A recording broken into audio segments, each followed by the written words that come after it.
The Frank Door Company out of Newport, North Carolina, planted its roots over 25 years ago. Once upon a time, back in the 80s, I had a vision.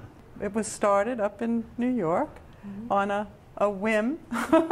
The family-owned and operated company, started by Mary Ann and Terry Frank, now has 50 employees, but had a much more humble beginning.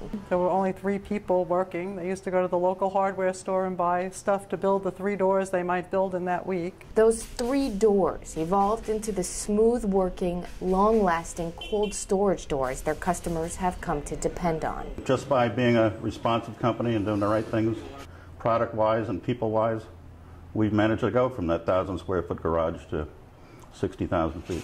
Becoming the responsive and successful company took time, money, and experience. You have to follow your dreams and be willing to take risk.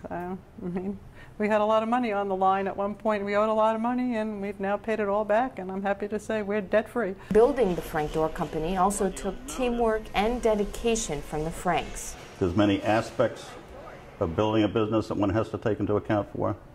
Simple things like health insurance, things like who's going to watch the kids. You know, when you have to go away to support your product, can you do this? If your customers don't send you money this week, do you have money in the bank to pay employees, pay the rent, pay the overhead? You know, there's lots of decisions to make, and the decisions have to be well thought out and have to be real. Yeah, you need to follow a dream, but the dream needs to be based. Needs to have a foundation. I worked as a nurse, and I could carry the medical insurance then, and I could work a flexible schedule so that he could grow the business, and we worked as a team, and that's what we did. That teamwork was the foundation that grew the company into the 60,000-square-foot state-of-the-art manufacturing facility.